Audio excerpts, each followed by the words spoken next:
I know everybody could play table tennis better than I could, and Yeah. some of them are really great. Yeah. A lot of the crew members were really good too, and they were playing a lot of table tennis.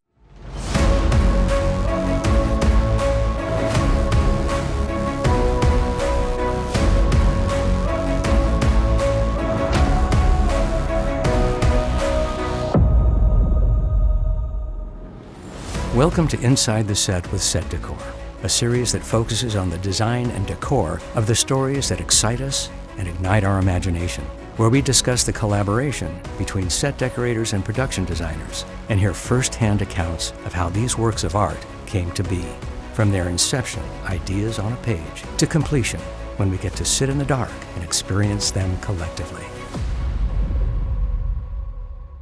Welcome to Inside the Set with Set Decor. I'm David Smith, Set Decorator SDSA, and joining me are Adam Willis, Set Decorator, and Jack Fisk, Production Designer, for a conversation about their beautifully detailed collaborative work on the A24 feature film, Marty Supreme. Adam and Jack, thank you for joining me. Thank you for having us. Yeah, thanks. So, what a busy movie. I had seen it last week, and then I rewatched it last night so that I could have a little bit more details in my head about all that I was seeing. It just hadn't hit me as to how much work you actually had done the first time around. And how many sets were there? Over 100, I think. Yeah.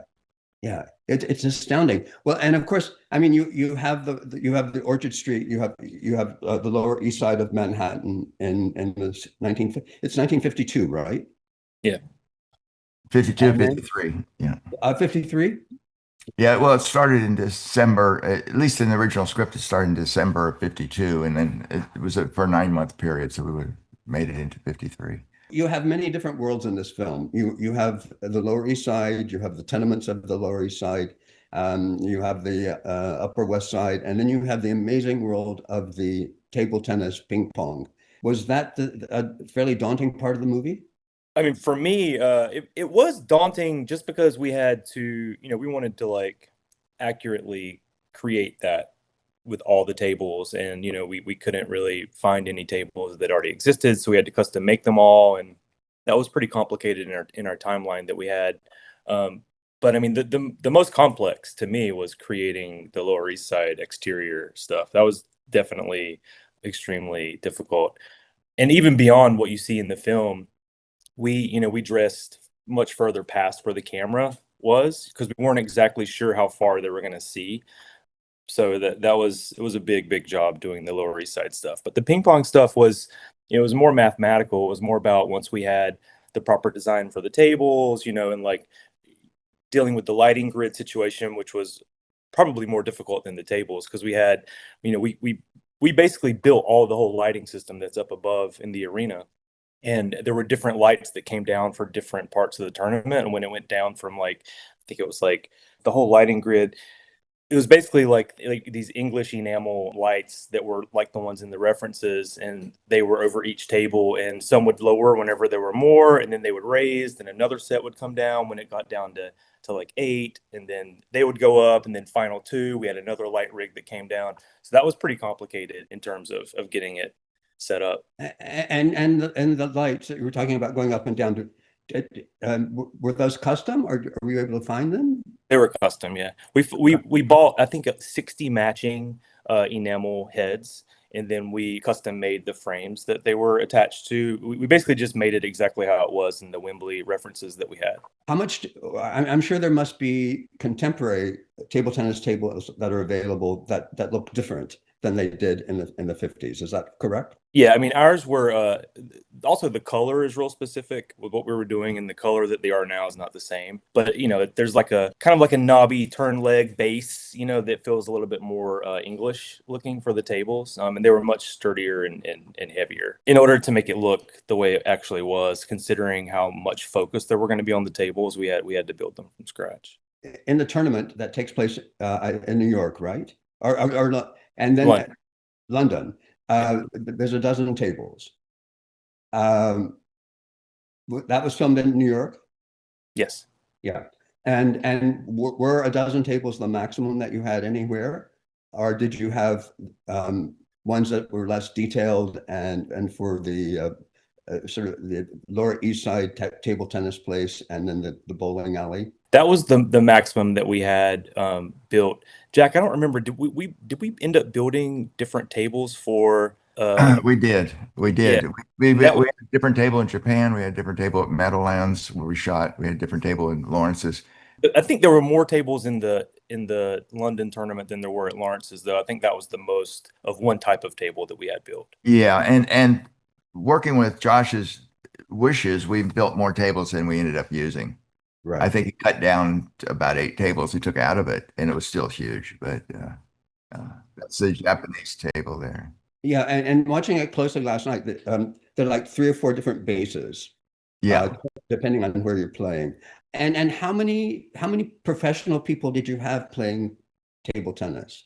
The actor who played Endo was a professional tennis player, a ping pong table tennis player, and there were quite a few others that Josh. They were friends of Josh's, or he'd met in prepping this film that he would put in the film. So I know that everybody could play table tennis better than I could, and some of them are really great. Yeah. A lot of the crew members were really good too, and they were playing a lot of table tennis. And Just curious, did you ever have to change the color at all? I mean, like, did you age some of them down? Did you and did that cause any problems with the balls bouncing or any of that? Well, that was a serious consideration, the ball bounce, and we did tests on different materials.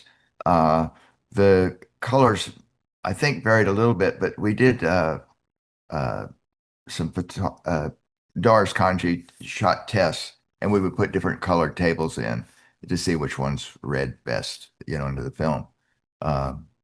Yeah, I think the colors varied a little bit, but generally we wanted them to sit there and look old. The only ones we really aged were the ones at Lawrence's. The other ones were read as new. Exactly. So Jack, how early were you on the project? Josh first called me about 3 years when Adam and I were working on Killers of the Flower Moon 3 years earlier. But then he called me the last spring and said, "I've got Timothy and I got the money. Let's go." And so I think probably first heard about it going through in maybe May of last year. So we hit the ground running. And how many weeks before filming? I assume it was about 12. That's normally what we're given, Right. about 12. The problem with this film was what Adam talked about, the difficulty in dressing. But if you go down to Orchard Street, it doesn't look anything like it did in the 1950s. All the beautiful wooden fronts have been taken off and plate glass has been put on. The awnings are mostly gone. Some of the fire escapes have been taken away. The signage is modern. And next to Norkin's, you see to the right of this anniversary sale sign, that was a contemporary hotel. And so we had to build fronts to hide the contemporary hotel. And they wouldn't allow us attached to the hotel. So we built everything freestanding on the sidewalk. Adam got together some most amazing awnings that matched the awnings from the 50s. And we ended up doing it in layers, going back, from the interior of the windows to the stuff hanging from the awnings to tables with stuff they were selling, and then the street with the people in the cars. So it's multi-layered. Josh shot it, with a long lens, and he was keeping up with Timothy, who was running. So a lot of it is lost, but you can see from these black and white pictures how detailed Adam got the set dressing. People who lived down there were really excited to see it. It looks very good. But if you're doing that much work, is it almost not worth it to do it in another space? What we were given there in Orchard Street was an essence of Orchard Street. It just it emanates. There were some signage on some of the buildings that were there from the 50s, but more than that, the buildings were the right scale, the roads were the right width, the sidewalks were correct, and you knew you were on the Lower East Side. So I thought it was important to shoot there and fought for it because they were thinking, well, we can block streets easier, uptown here. But I said, well, there's no stores at all. We would have ended up doing different kind of work, but this was fun because we were thinking all those fronts there with these, that's all built, all those wooden Right. front pet stores, because they and it's all not plate glass, and they put these garage doors in front of every building. There's corrugated metal doors that roll down, so we had to Right. get all of those. Some are hidden by signage, some are hidden by awnings, but it was fun. How long did you have to build it I mean, obviously you're building it in a shop and taking things in pieces. And then Adam, how long did you have to dress Orchard Street? I mean, it honestly, like that whole period is kind of swirly in my head, but I'm pretty sure I mean, it was just it was like 3 days, to do all of it. It was a lot. But the craziest part about that for me was the awnings, because Sure. for me, like in the references, the awnings are so incredible. To me, I feel like it's like one of the most like iconic like ideas of whenever you see photos of that era in that neighborhood, like the awnings have such a specific look to them. They're very saggy, they're like kind of barely hanging on sometimes, and they just have this like this beautiful, I don't know, the way that they just like the material just kind of hangs there. And I feel like I've seen in a lot of other films, like where awnings from the period are like they're kind of the right color and the right size, but they never have that kind of like swoopy kind of just like wild looking, like almost they're about to fall down or something. So doing that is hard, because whenever you get whenever you get people to start installing them, their first instinct is to install them in a very rigid way so that they're not going to fall down or something. So we found this awning company in New York who basically every time a new awning gets put up on a storefront in New York, these people take down the old awnings and they just kind of stored them and had kept them. And so they had all the actual scissor arm pieces that were from that period. So we worked with that and had some other pieces custom built. And then we went out and kind of sourced the right weight of fabrics so that we could, so that the weight would be allowing us to have that kind of flowy feel to it. And then we stone washed them and really, really aged them and had them painted different colors. And whenever they went to go install them, we had to kind of stand there with them and be like, nope, that's too perfect. Like you got to lower it a little bit on this side, or kind of like lower it in the middle to kind of achieve that like look that is really hard for me. Yeah, I know. And also, did you get any chance to do pre-assembly in the shop before they were moved? Yeah, there was a bit of pre-assembly with, having the actual awning attached to the frame. But some of them were so big, like it was more of something we had to do on site. It was a mixture of doing some in the warehouse and doing it on the street. But the team that was doing the awnings were amazing. And like it was very hot, and it was I don't know, it's one of the most difficult jobs I've ever asked dressers to do. How many weeks or months did you have to dress that street? It was like literally 3 days, and I think that was like the first thing we shot. And not only were we dressing the entire street, not only that whole street, but around the corner of another whole street of the scene where he, like in the beginning when he's walking home or walking to the shoe store, he's coming around the corner. Like we dressed far down that street as well. But we're also dressing the shoe store at the same time, because the first shots were inside out of the shoe store and seeing the street. So we're doing our like 16,000 boxes that we had made, arranging them in the store and getting all the lighting and everything worked out in there. At the same time, we're dressing the entire street. And the street is just completely layered three-dimensionally on the sidewalk, with people selling things in front of the stores and the storefronts and the awnings. So that, to me, like I feel like doing a lot of stuff on Killers of Flower Moon on that main street was extremely hard, but what we had to do and the amount of time we had to do on this was just like, it was almost impossible, and a miracle that we pulled it off. But that's fairly common in our industry, don't you think? Yeah, definitely. I never saw Adam not smiling. Yeah. Well, because it's fun, right? Where else do you get to do this?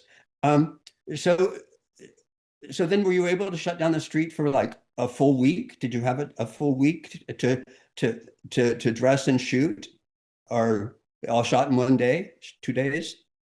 It was all the streets we did that were always one day of shooting. Right. we shot some stuff inside the store where we were able to stop traffic temporarily looking out. But the scene of him running and all the exterior shots were limited to a day because it cost so much to. Sure. Yeah. So the shoe store, which of course is a great location and a beautiful set. Did you do everything that was interior you did on the location of the first floor? Yeah, Adam. Yeah, we did not only the first floor, but we did the basement, and then later we rebuilt we matched the basement on the stage for additional shooting of the shoe store. But this was an old clothing store, and we pretty much gutted it, put down new linoleum, which looks very old here, but they put down the old looking linoleum and lighting fixtures, and we painted, and we built a part of a wall to hide a staircase, and we built a back office. I just thought the colors a lot of them were taken from what we were finding, looking, lifting up panels and looking under light switches and stuff from the period. And I thought they worked great. Adam just did such a beautiful job putting this thing together. And the floor is killer. And the colors, you see those chairs, none of them match. It's just so wonderful. And like he said, there were 16,000 boxes. And for a while, he was working with the graphic artists doing labels for all those 16,000 boxes. So they look like a shoe store. And the great thing was the day he started pulling out boxes and putting shoes on them, like you see in this one picture. It's just magical, and it really was a shoe store. And I just want to point out that we had great scenic artists on this film and painters. You see those street signs that look the streets that look so real.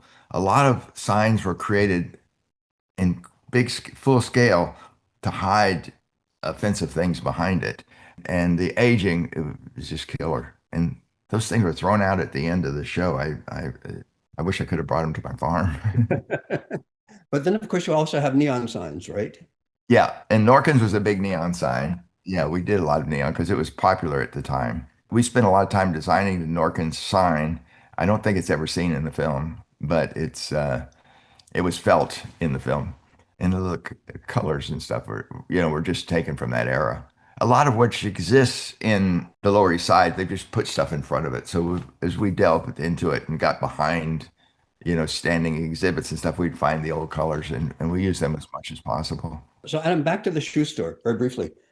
So 16,000 boxes, that was going to be one of my questions. Did you find,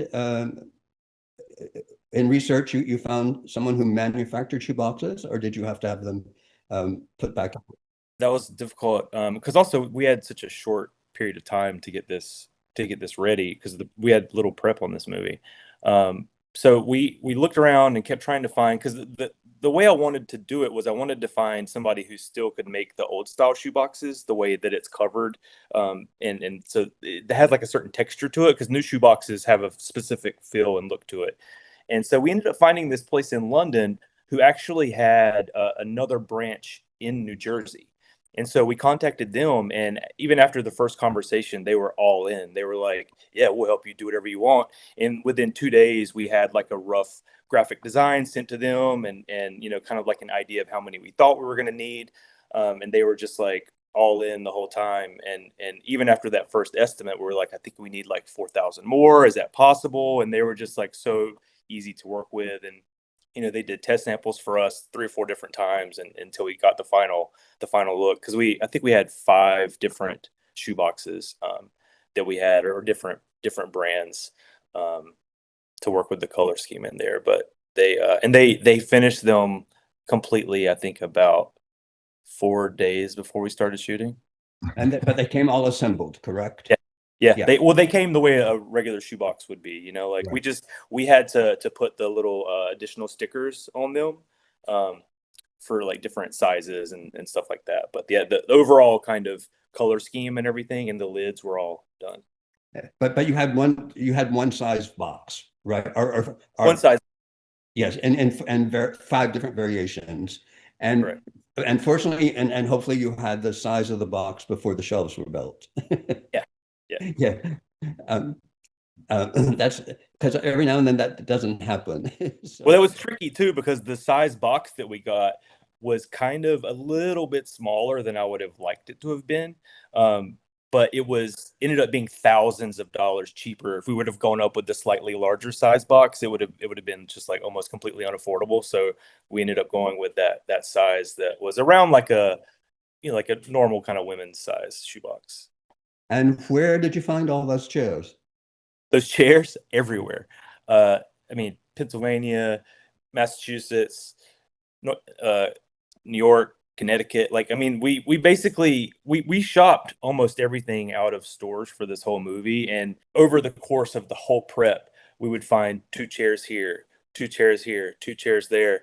And in all of my research, like none of the chairs matched. They all were, you could tell by the different tones of them, like all of the chairs were different colors. Some had the flat top, some had the rounded back.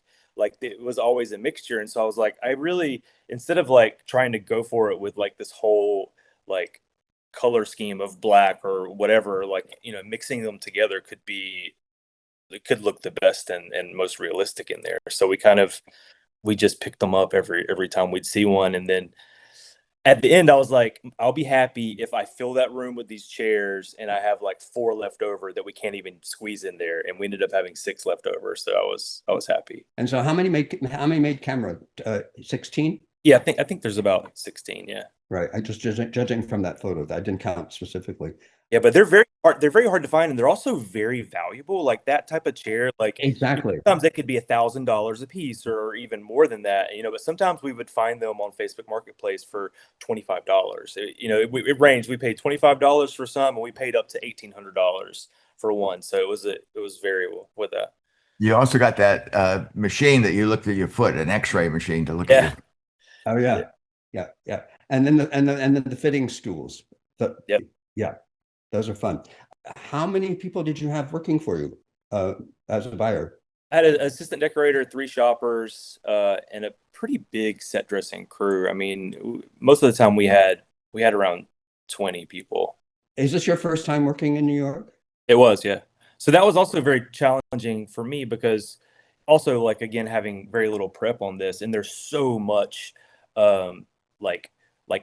all the signage. We had so much tile work that had to happen, and Josh was very adamant about replacing all the glass and having it be the period glass that wasn't, that had all the imperfections in it. And so, like set decorators in New York have to pay for a lot of things you don't have to pay for in the rest of the country. So like getting my budget, because the budget was decent for us. Like we had a decent amount of money to work with, but like having all of these other things coming out of my budget was difficult to like land on the right number with all of, I mean, we had like 4 stage bathrooms that were fully tiled. So it was interesting experience for me, but I loved it. I would, after doing all of that work that I normally don't do, like it makes me want to do it in every other film, Yeah, it's a whole different experience. I started out in New York. And Jack, had you worked in New York before? Last time I worked in New York was 1974, doing a film with Brian De Palma called Phantom of the Paradise. And we only shot a couple scenes there. One of them was in a prison scene, which we ended up shooting at the Pressman Toy Company because it was more depressing than the prisons. I had no experience in contemporary New York. I was a little scared of it, but Josh and Anthony Katagas, the line producer, just made it so easy. We got to choose the crew we wanted, and the craftsmanship, from the crews in New York, I thought was outstanding. You had stages, correct? Yes. Yeah. And where were the stages? Brooklyn? I think they were in Brooklyn. Yeah. Was it the Broadway stages? I'm not sure. I know there's 3 stages, but they didn't have any sign outside, so I just show up in the car wherever GPS took me. So they were big white buildings, they worked out great, and the construction people were wonderful. And what would you say the percentage of locations versus builds were? I mean, I would assume that the Mauser apartment, the hallway, and Ira and Rachel's apartment are on a set. Are on a stage as a set, correct? Yeah, we built on stage. We built several airplanes. I don't know that a couple of them are in the shoot. We built 3 airplanes, I believe. We built the tenement houses with the apartment We built a hotel. It was an important hotel, a seedy hotel. The Ritz Hotel or the London Hotel? Not the London Hotel was actually shot at a combination of the Columbus Club and uh, that big, what's that big hotel in New York? Yeah, Not the Plaza. yeah, it was the Plaza. We shot the Plaza. And when you say that you built the airplanes, did you build exterior as well as? No, we just built the interiors. Built the interior, right? Okay. Yeah, one of them that didn't make it in the show was supposed to be the interior of that private airplane, and it had a movie theater in it. You know, where he was showing films, 16 mm films, but Josh had so much footage and, kept cutting down, just to get it within 2 hours and 40 minutes. Right. Exactly. Okay. And so what about the Central Park apartment? Was that a location? That was a wonderful location, and it was built by the Woolworth family. Mr. Woolworth, the 5 and 10 guy, built 3 mansions for his 3 daughters, and that was one of them. And they allowed us to shoot there. I know Adam had a lot of work. Some of the artwork in it was priceless and had to be exchanged, and some of the furniture, but it was a wonderful location. Yeah, it was great. So we're seeing now the Mauser apartment. Did you build 2 apartments? Did you build one for Ira and Rachel, or did you just build one apartment and shoot it? I wanted to build 2 apartments, but budget didn't allow it. So we remade the apartment. They lived right below them. And the complication was that the apartment we shot, that we built first, they couldn't shoot in their schedule until later. So we had to undo it, make it into the Mauser apartment, then undo that, make it back into Ira and Rachel's apartment. So it was a challenge, but it was fun. I was glad we were able to do it, and we had to build it up so we could do the staircases. I love to build a 3-story set, but we ended up building a 2-story set. It worked out well. You didn't have a pit. You did it all on the flat stage and then built up. Yeah. Everything is above ground. And Adam, this must have been great fun to do, finding the wonderful period stoves and refrigerator. And yeah, it was the research was so cool for what we had for these types of apartments. It was definitely probably the sets that I was the most excited about whenever we first started. It was tricky, like Jack was saying, too, having to switch stuff back and forth. And, we used different wallpaper and different linoleum floor that we had custom made for each apartment, and figuring out ways to make the apartments different, but still also kind of feel like you're in the same, like it could be the downstairs neighbor. And so if you were caught off guard, did you have to totally then reorder the wallpaper and linoleum for twice, or did you? No, they saved the walls. And so the walls just had a little bit of damage to them for where we had hung stuff, but they were able to fix it pretty easily. We put plywood over the walls of Rachel's apartment and then created Mauser apartment right on top of them. So basically building a set within a set. Yeah. And great drapery, Adam, all across the whole show. It's really terrific. So we were talking very briefly about the Central Park apartment. Obviously that's a total dress, correct? Oh my God, and it's huge, and like it's beautifully shot with these long lenses in there, and there's a lot to that. It's kind of hard to really understand how big that place is with some of the shots, but it was so many like almost priceless statues and art pieces and that we brought in and used in there. It was difficult because there's a lot of crew and a lot of extras in there, and the whole time we were just like terrified that something was going to get broken or damaged. I was going to say we also constructed an armature inside of each room so they could hang lights from, because we couldn't touch the walls or the ceiling. So there was like corners that the construction department built to hide trusses so that they matched the walls, but Darius was able to hang his entire lighting grid over the entire apartment. So you could shoot those long takes where you're going through the whole place without having any lights visible. And speaking of lighting, you back very briefly to the tournament in London, and then the shoe store. You were using incandescent for the tournament? Tournament incandescent, Yeah. fluorescent. And fluorescent in the shoe store? Yeah. Yeah. Yeah. A lot Did of you get- fluorescence. Yeah, Josh was really into going for it with the fluorescent lighting. Right. And did you get into any LED or not? I mean, I'm pretty sure there was some LED that the electric switched out in some of the bulbs whenever they needed to have certain control over it. But it was bulbs as opposed to strips. No strips. It was bulbs. Yeah. Okay. Yeah. And did you have a fixtures guy with you the whole time as well? Yes, I think we had two for most of the film. So the house where poor Moses ends up, that's done in New Jersey? Yeah, that was a farmhouse in New Jersey. I guess everything seemed to be about an hour outside of New York, but that worked out. It was a just beautiful farmhouse. We ended up enlarging it a little bit so it could, get damaged, but we loved the house. So did you build the little portico separate and then attach it that way, or have it freestanding so that it could be hit by the car? Yeah, we built that and attached it to the building, but not with any permanence, but just so it would last for the shot. This was a last minute thing that Josh had gotten the idea that he wanted him to destroy the house, and we built that over a weekend because it was. I think it was important to the film, and everybody realized how much better the film would be with it. So, And only one take. one take. And Adam, you dressed the interior of the house? Yep. Yeah. All for one day shoot? Yeah, one day. Yeah, we basically also dressed it one day before we Right. took.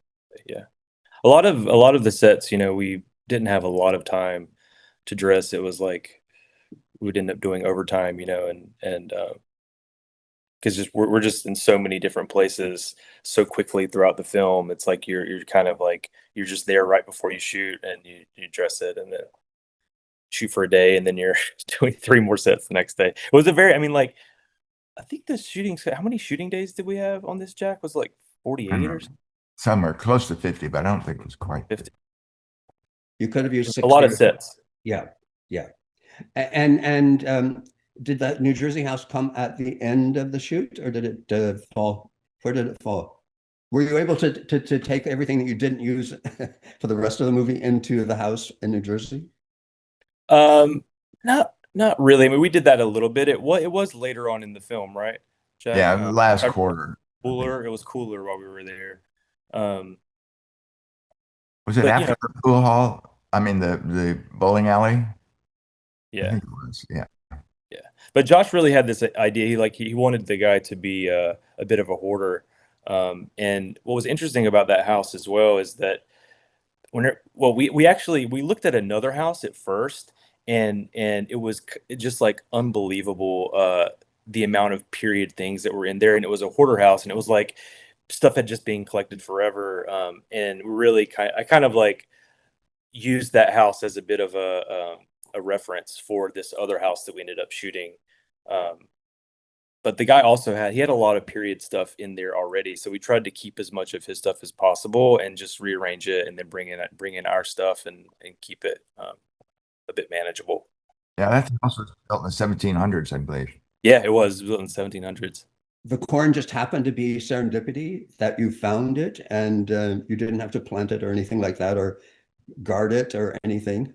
We had a guard once we started working on it, but yeah, we just found it. I'd say just found it. Many man hours went into finding every location, except Orchard Street, which we existed. Then the time went in to convince the production company we need to shoot in Orchard Street, not somewhere else. You mentioned the bowling alley and with the table tennis. Where was that? Was that? Obviously, hopefully you found a bowling alley, right? The bowling alley we found in upstate New York, in Hancock, New York. It was existing bowling alley that was pretty close to the period, and we had to extend the floor so we could fit in ping pong tables or tennis tables. And Adam once again put beautiful linoleum down, and we repainted. Our biggest thing was clearing out all the stuff that had collected since 1949 when it opened, and getting it back to sort of the roots of the location. Yeah, because I think it had like 1970s seats and stuff inside of it, and like we had to unbolt all of that out of the floor, and we put in our. You don't really see it very well, but like in a lot of the research from the bowling alleys of that period, they used what looked almost like church pews that would be along the front, where the people would kind of sit who were actually playing, and then behind it would be like like stadium seating, kind of wooden folding chairs, basically built up and replaced the whole front of the bowling alley and dressed it out like that. I don't think you can see it very much in the shots, but I think it took about 3 days to get it painted and dressed, and then they shot it in one day. We'd done a whole exterior that they never shot. They didn't have the time. And was the soda fountain there existing? there was a counter that was there, but we brought in all the seats and all the dressing behind it. Okay, and you said this was Hancock, right? Hancock, New York. And is that more than an hour and a half out of the city? 3.5 hours, something like that. Wow. So the crew moves overnight, and did you have a crew up there working, and you would go up once a week or something like that, or once every few days to check? Yeah, and again, we dressed this set in 3 days. So we had a crew up there that was working, and then I bounced up there and basically stayed, for a couple days and then came back. We were dressing, painting, and doing construction in that at the same time. So probably 2 weeks before you shot that, you started to work on it, or? No, I think they started putting the floor down like 5 or 6 days before we started shooting it. We built a set of a gas station close by. I mean, I say close by, it was within an hour. So we shot that one day, and then the next day we went over and shot the gas station, which was also upstate New York. There are 2 gas stations, correct, in the movie? I think just one. Just one. And you built that totally from? Yeah. Was there an existing old location that was a gas station, or? This was out in an agricultural area, and there was a small structure there. We put a front on it, redid the structure, and brought in the gas sign and the pumps and the awning, all that stuff. So there was a building that gave us indication of a gas station. It wasn't a gas station, but it was. It was like a little storage building. So Adam, you say you like to buy everything. Did you buy the gas pumps as well? We rented the gas pumps because that was one of the things that it was too pricey to buy them, because we had to and we couldn't rent them because we were going to age them fully, and most people that have gas pumps like this are really precious about them. And so we ended up finding a place we could rent those. So tell me a little bit about Japan. Adam, did you get to go? No, I wasn't. I didn't get to go there. And so, Jack, that was a whole separate unit? It was a separate unit. We work with them through the phone and Zoom calls for about over Christmas holiday, and I think went out in January. And we had a week of prep and a week of shoot, approximately. A great crew there, and it was fun working. It was a little cold, but it was all the graphics they did, except the Rockwell stuff, was done in New York, by our crew. But all the Japanese graphics and the table and stuff were built in Japan. The problem we had shooting in New York was that we couldn't get enough Japanese extras. We looked at a couple places where upstate New York, it would involve driving them up, but they figured they could only get about 50 people in the bus. And the studio said, well, if you get the whole rest of the film shot, we'll let you do the ending in Japan. What's the time difference between New York and Japan? How much time did you have to communicate with them during the day? Well, I would be texting them stuff, or during the day, and I got a drawing back so quickly. I said, "How are you up all night?" And it ended up that one of the assistant art directors was living in L.A., a Japanese, and I'd met him 10 years earlier. We'd had coffee together, but I didn't realize he was in L.A. And so we were pretty much around the clock. We were able to communicate. Because that's difficult. That even adds even more work. Oh, the theater. Did you actually shoot? You didn't shoot the Morosco, did you? No. I don't think the Morosco exists. I think it did, but I think it got changed. The name got changed. They've all been changed a couple of times. We shot New Jersey in a theater there, but we built all the flats. Naively, I thought, well, we'll call a company that builds theater flats and get them built. But they said they were 3 months out, and we had like 1 week. So our construction crew, first they said, they told the producers, no way we can do this in time. And I said, wait, we never can be late. And the scenic department, the group of legends that worked for us in the scenic department, headed by Alex Grotowski, called the construction and said, if you can build the flats this weekend, we can have them painted by Thursday. And then we were going to shoot like Friday. So, and everybody hopped to, and they got the flats built, and the assistant art director, everybody was working over the weekend to get it done, which seemed, and it was great fun, but kind of that breakneck speed is traditional for the art department. And Adam, did you have to do anything about the lighting, or was that a whole separate? We did a little bit of lighting that was a part of the actual backdrop, but the theatrical union people dealt with actually lowering. It was mostly film lights that were up there. Yeah, we brought in footlights on the stage too. Yeah, Oh, they didn't have footlights. No. Wow. No, it's used as a venue for rock and roll bands, and they lighting is all LED screens and stuff. Right. Yeah. Yeah. I say, wow. Of course, no one has footlights anymore. It just goes back to my old days of doing theater. All right. So, gentlemen, what did you find the most difficult to do, and what did you find like the most surprising thing to do that you thought was going to be impossible and pulled it off? For me, the most difficult thing was getting the streets done in the amount of time, because not only did we have that section of street where the shoe store was, but we had two other parts of the Lower East Side that we had just as much work to do and just as much dressing that was all shot within a very close amount of time to each other. That was the most difficult thing to do, because I wanted to do it justice. Like the reference photos were so incredible, and like it was just such a beautiful world, and I'd never really seen anything like that very much, like in a film before. So I wanted to take on the challenge and do it the right way, and that was hard to do in the time. But for me, like getting the shoeboxes done in time was like really kind of freaking me out, because the shoe store shot first, and if the shoeboxes weren't there, then we couldn't shoot. So it's like that was the thing I was the most stressed out about. But like I said, we got the shoeboxes just a few days before we dressed it, and they were all perfect and couldn't have gone any better in that way.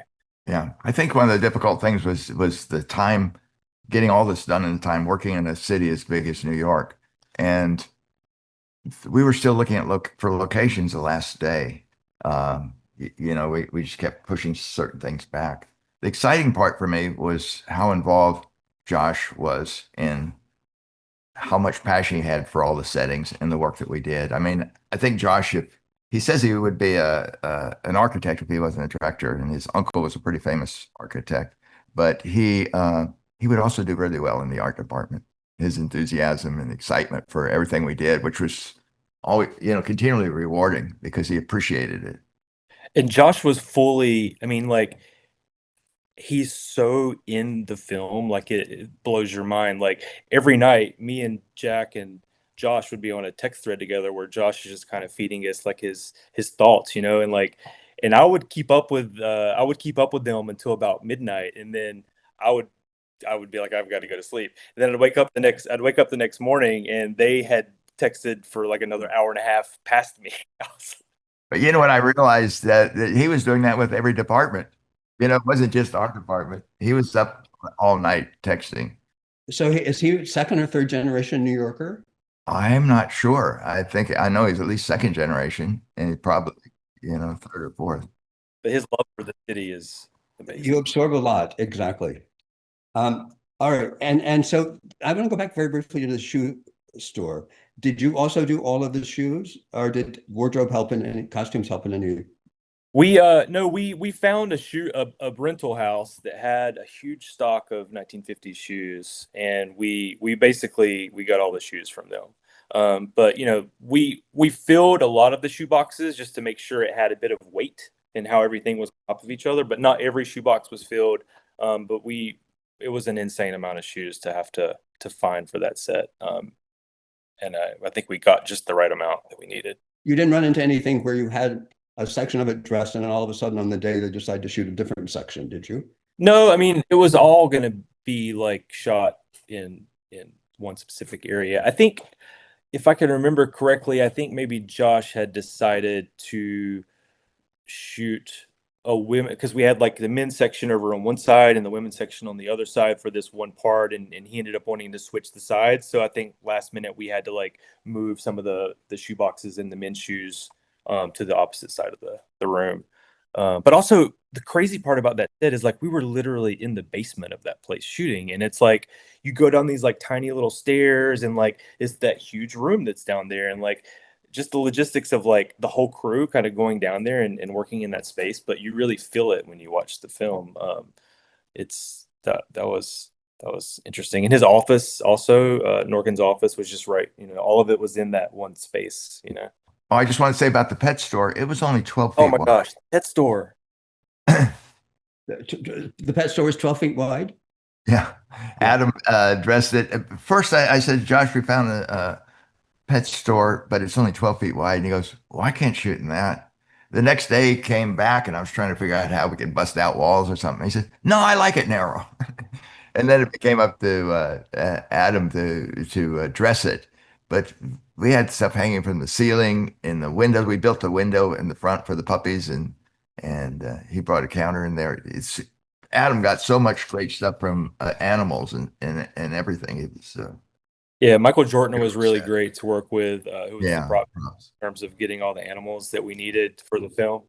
So yeah, like, and also like you can't really see it, but behind the counter is just a whole wall of fish tanks, and those fish tanks are real specific looking, and they have the chrome on them. And so that was another thing, kind of like the chairs in the shoe store, where we basically picked up one here, one there, one there, and we just like that was like a goal, was to collect as many of these fish tanks as we could. And by the end of it, again, I think we had about 18 fish tanks, which was more than what we needed.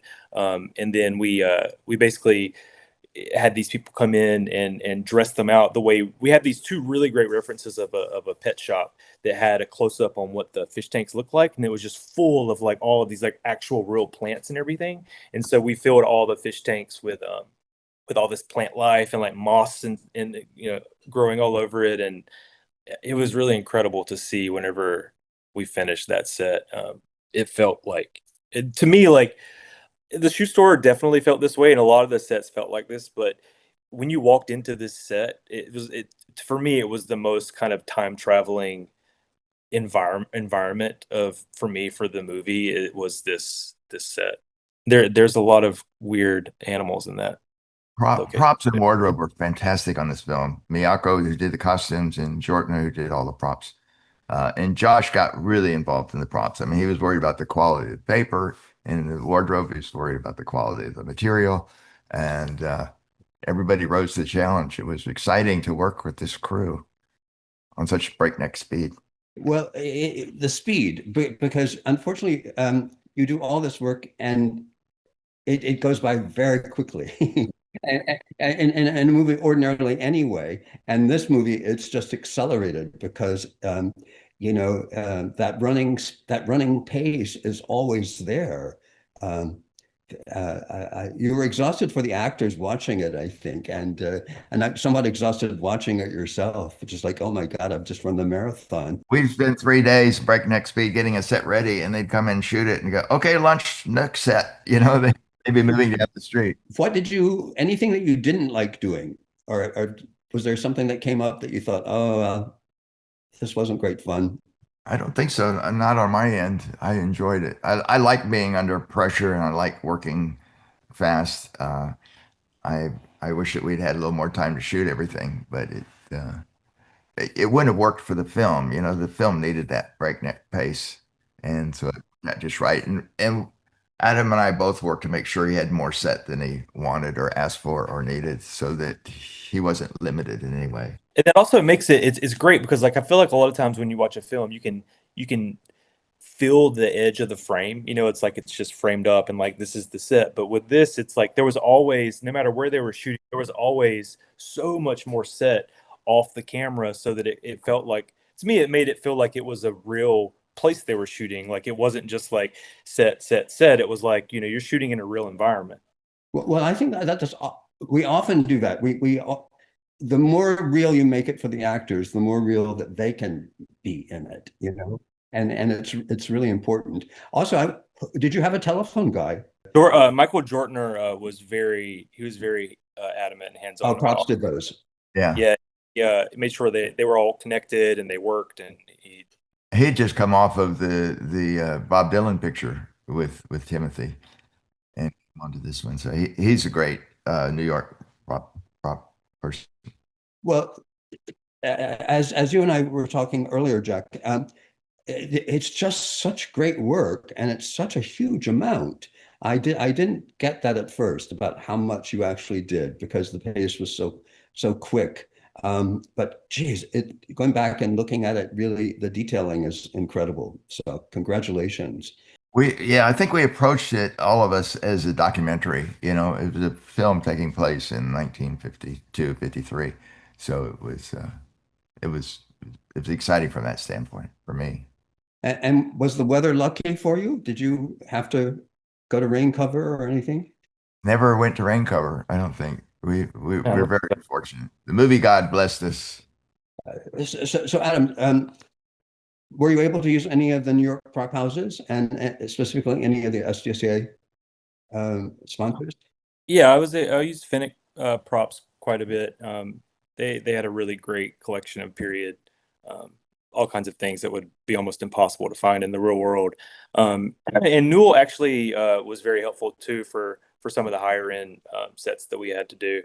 And also Encore, I think it's Encore props. Yeah.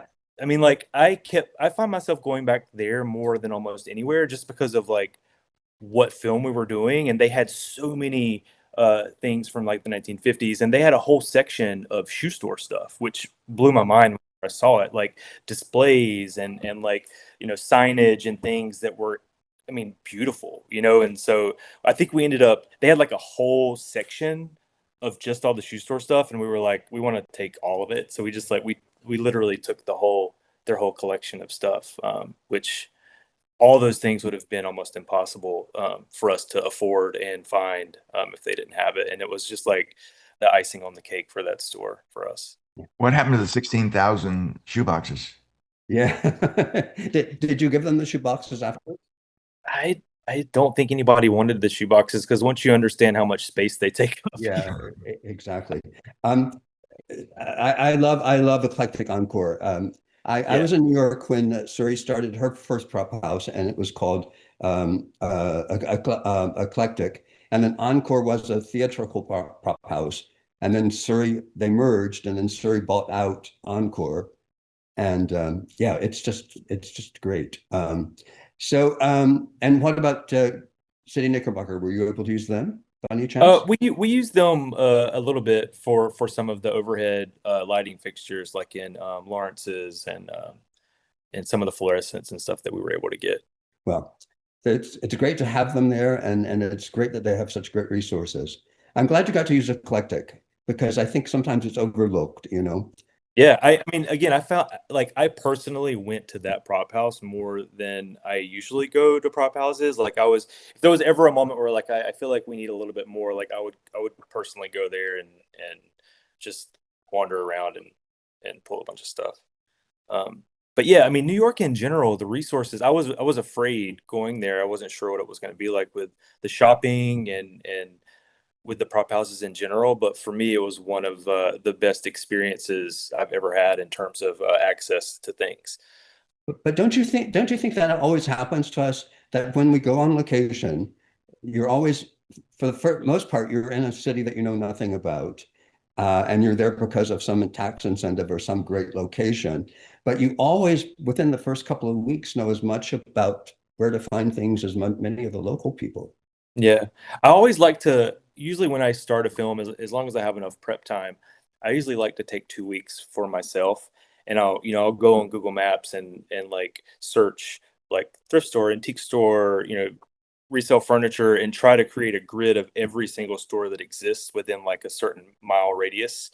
And I'll try to go to every store myself and see what they're like. So whenever the shoppers come on, I have a good idea of what exists out there and what to expect and where, if we are needing something real specific, I am in my brain have an idea already of where might be a good place to go get it. And then, we'll just constantly keep expanding out once we've exhausted resources. And yeah, like we found a lot of stuff in like Western Pennsylvania on this film too. Like that really incredible place to shop where you just have people with like barns full of, incredible 1940s upholstered furniture that you could never find in a store, especially like in New York, because spaces are so small. It's hard to find chairs and couches pre 1970, Well, and also the scale, yeah. So did you have an apartment in the city, or did you live, where did you live? I lived in Alphabet City, right at the edge of East Village near Tompkins Square Park. And my wife and 3-year-old were with me the whole time. And you were in a sublet or an Airbnb, or were you in a hotel?